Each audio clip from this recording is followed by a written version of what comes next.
When the states ratified the original U.S. Constitution in 1790, only white males with property could vote for federal office.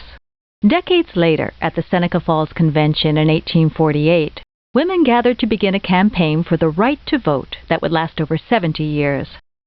When the 15th Amendment that granted African Americans the right to vote after the Civil War did not include women, Susan B. Anthony and Elizabeth Cady Stanton responded by starting the National Woman Suffrage Association.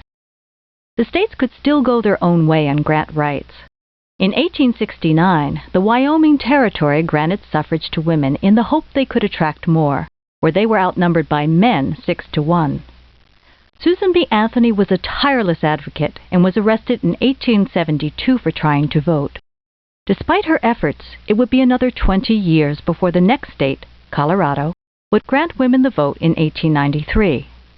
Gradually, western states began to open their ballot boxes to women, yet by 1912 not a single state east of the Mississippi had done so. A new generation of leadership emerged. Forced to resign from Susan B. Anthony's organization because of her militant tactics, Alice Paul formed the National Woman's Party, which engaged in marches and hunger strikes. As the movement continued to gain momentum in the West, New York became the first state in the East to grant full suffrage in 1917. It was an era of many changes and the First Great World War. Both women's organizations persevered, and more states granted rights. On January 10, 1918, the House approved the 19th Amendment. The right of citizens of the United States to vote shall not be denied or abridged by the United States or any other state on account of sex. While the Senate considered its approval, still more states granted rights.